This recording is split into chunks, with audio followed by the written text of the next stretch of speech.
Hello friends, नमस्कार। मैं हूँ सीमा।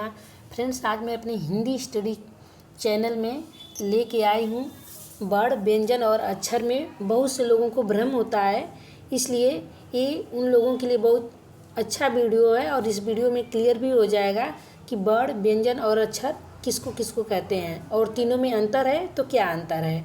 आइए देखिए, वर्ण, व्यंजन और अक्षर में अंतर। पहला है वर्ण का अर्थ। पहले तो वर्ण का हम अर्थ ही समझते हैं कि वर्ण कहते किसको हैं।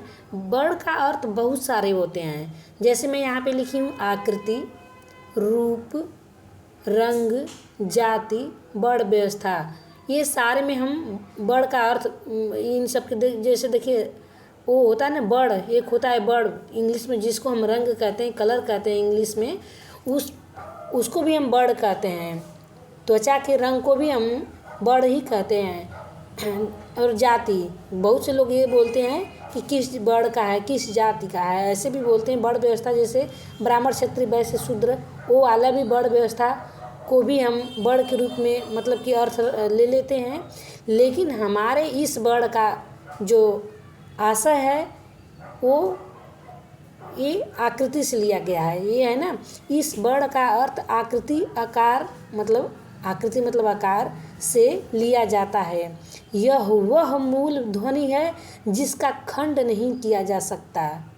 ये वह मूल ध्वनि है, मूल ध्वनि है, इतना ध्यान थोड़ा सा देना होगा। मूल ध्वनि है जिसका खंड नहीं किया जा सकता है। जैसे ये मेरे मूल हैं अ, ई, उ और री, इसका खंड होगा ही नहीं हो पाएगा इसका खंड। और ये है मेरा व्यंजन, क पे हलंत, खंडन नहीं होगा। ख पे हलंत, ये सारे व्यंजन हो जाए। अगर ये व्यंजन मेरे हो रहे हैं लेकिन क पर अगर हलंत नहीं रहेगा तो ये मेरा क व्यंजन नहीं कहलाएगा, ये अक्षर बन जाएगा। तो क पे हलंत ये मेरा मूल रूप से व्यंजन है, इसका खंडन नहीं होगा। ख पे हलंत ये मेरा मूल व्यंजन है, इसका खंडन नहीं हो सकता। ग पे हलंत है, इसका भी खंडन नहीं हो सकता। घ पे हलंत है, इसका भी खंडन नहीं हो सकता। ये स्वर वर्ण के अंतर्गत आते हैं, मतलब कि ये जो स्वर हैं वर्ण के अंतर्गत आते हैं। अब देखिए ये हो गया, वर्ण क्लियर हो गया।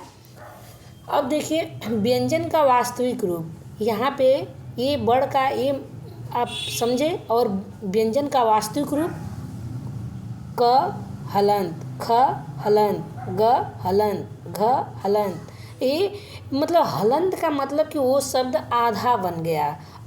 वो हलंत का मतलब मैं भी बहुत बार बता चुकी हूँ कि हलंत का मतलब क्या होता है। जिस किसी मतलब कि ये अक्षर पे अगर हलंत लग गया तो वो अक्षर व्यंजन, ये मतलब कि व्यंजन, उसको हम आधा कहेंगे। अगर क ख ग घ है तो वो मूल रूप से व्यंजन कहे जाएंगे। ये मेरे मूल रूप से व्यंजन है, हलंत लगा लगा के ये सारे व्यंजन हुए। अगर ये सारे हलंत हट गए तो ये अक्षर बन जाएंगे। तो ये हो गया व्यंजन का मूल रूप। क से ज्ञ तक, सारी तक नहीं लिखी, क से ज्ञ तक सारे व्यंजन के साथ हलंत, हलंत का चिन्ह है, लगता है, तब व्यंजन का वास्तविक रूप होता है, नहीं तो अक्षर बन जाएगा। इसलिए हलंत लगाना जरूरी है। बारीकी से समझने के लिए हलंत है तो व्यंजन है, नहीं तो हलंत हटा तो अक्षर बन जाएगा। अब देखिए अक्षर क्या है। वर्णमाला के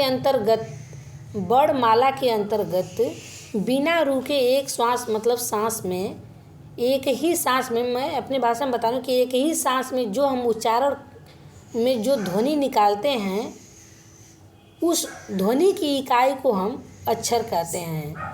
जैसे क, का, की, कु, ये सब अक्षर कहलाते हैं। अब यहाँ देखिए वर्ण प्लस अक्षर, वर्ण और अक्षर मिलके क्या बनेंगे? शब्द। वर्ण और अक्षर मिलके शब्द बनेंगे। जैसे एग्जाम्पल में समझने के लिए मैं दे रही हूँ, कमल। कमल में कितने अक्षर हैं? अक्षर 3 हैं, क, म, ल। क्योंकि न क के नीचे हलंत है, न म के नीचे हलंत है, न ल के नीचे हलंत है। अगर ये हलंत लग जाते तो मेरे ये व्यंजन में आते, हलंत हट गए तो ये मेरे अक्षर बन गए। तो यहाँ पे हलंत किसी पे नहीं है, इसलिए क म ल ये 3 अक्षर हो गए। अब देखिए यहाँ पे क्या है, क हलंत लग गया, ये व्यंजन हो गया। अ मेरा ये स्वर हो गया। क व्यंजन और अ हलंत, अरे स्वर मिलके क्या हुआ हमारा क बना। म और अ मिलके म बना। ल और अ मिलके ल बना। यानी अब इससे छोटा कुछ भी नहीं हो सकता शब्द। अब इससे ज़्यादा नहीं तोड़ा जा सकता।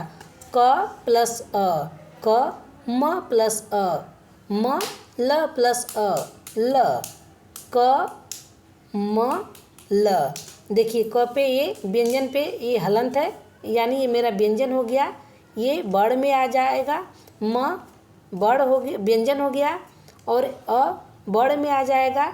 ल व्यंजन हो गया, अ बड़ में आ जाएगा। इसलिए यहाँ पे इस शब्द में क अ, 2 म अ, 4 ल अ 6 बड़ हो गए।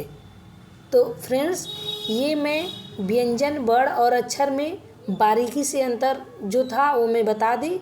उम्मीद है कि आप सभी लोग को ज़रूर डाउट जो इस शब्दों को लेके, इन शब्दों में जो था वो क्लियर हो गया होगा। और जो भी महसूस हो गलती सही तो कमेंट करके ज़रूर बताइएगा, और मेरी वीडियो को लाइक और सब्सक्राइब भी ज़रूर करिएगा। Thank you.